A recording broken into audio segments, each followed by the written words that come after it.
దివంగత ముఖ్యమంత్రి వైఎస్ మరణం దాని వెనుక ఉన్న కారణాల గురించి మంత్రి అచ్చెన్నాయుడు చేసిన వ్యాఖ్యలు పెద్ద దుమారమే రేపాయి.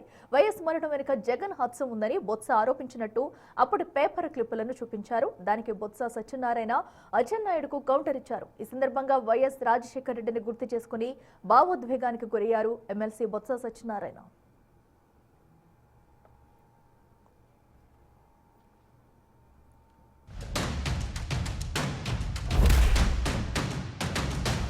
రాజశేఖర రెడ్డి గారు చనిపోయే సమయంలో నువ్వు ఎక్కడున్నావో చెప్పవలసినటువంటి బాధ్యత నీకుంది. అప్పటికే నిర్ధారణ కాలేదు, మిస్ అయ్యారా చనిపోయారా ఏం జరిగిందో నిర్ధారణ కాలేదు. అంతకంటే ముందే నువ్వు ముఖ్యమంత్రి పదవి గురించి సంతకాలు సేకరణ చేసిన విషయం కూడా ఈ సందర్భంగా రాష్ట్ర ప్రజానీకానికి గుర్తు చేస్తున్నాను. ఆ రోజు చాలామంది చాలా అనుమానాలు వ్యక్తం చేశారు. జగన్మోహన్ రెడ్డి ఆ రోజు రిలయన్స్ వాళ్ళు చేశారని చెప్పి రిలయన్స్ ఏజెన్సీల మీద దాడి చేయించాడు. మళ్ళీ అదే రిలయన్స్ వాళ్ళతో మంచి చేసుకున్న వాళ్ళకి రాజ్యసభ స్థానాలు ఇచ్చాడు.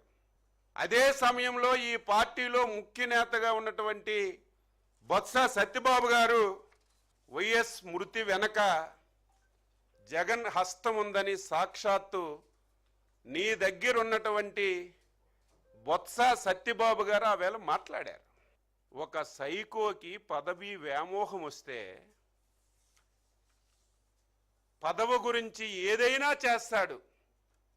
తండ్రినైనా వదలడు, బాబాయినైనా వదలడు, తల్లినైనా వదలడు, చెల్లినైనా వదలడు, ఈవెన్ పార్టీ వాళ్ళనైనా సరే వదలడని తరువాత జరిగినటువంటి పరిణామాలన్నీ కూడా మనం చూస్తున్న విషయం కూడా ఈ సందర్భంగా తెలియజేస్తున్నాను. ఏం మాట్లాడుతున్నాం ఇందాక? ఆయన తాలూకా మరణం వెనుక జగన్మోహన్ రెడ్డి గారు ఉన్నారు. ఆ విషయం వచ్చి నేనే ప్రత్యక్షంగా బొత్స సత్యబాబు గారే నాకు చెప్పారని చెప్పి పనికిమాల మాటలు రాదు. ఏంటిది? ఓ రెండు పేపర్లు నీ చేతిలో ఉన్నాయని, మీ చేతిలో ఉన్నాయని, ఓ 3 ఛానల్స్ మీ చేతుల్లో ఉన్నాయని ఇష్టారాజ్యంగా ఈ రకమైన అహంకారపూరితమైన కోతల్ని మీ అధికారం ఉంచుకోవడం కోసం, మీ ఉనికి కాపాడుకోవడం కోసం పార్టీల్లో అచ్చెన్నాయుడు ఏదో పొడవుగా ఉన్నాడు అని కొద్దిగా చెబితే మా మోకాల్లోకి వచ్చి ఆయన తాలూకు ఆలోచన అందుకే ఏం జరుగుతుంది. మోకాల్లోకి ఇప్పుడు అధికారంలోకి వచ్చినకుంది ఇవాళ మాటలు చూస్తుంటే. రాజకీయాల కోసం దిగజారుడు మాటలు, దిగజారుడు వ్యవహారాలు ఆపండి. ఆ రోజంట జగన్మోహన్ రెడ్డి గారు ఎక్కడికో విదేశాల్లోకి వెళ్ళారా? పై రాష్ట్రాల్లో ఉన్నారా? ఏం మాట్లాడుతాము? చనిపోయిన రోజునాడే నేనే ప్రత్యక్ష సాక్షిని పావురాలకోట వెళ్ళాను.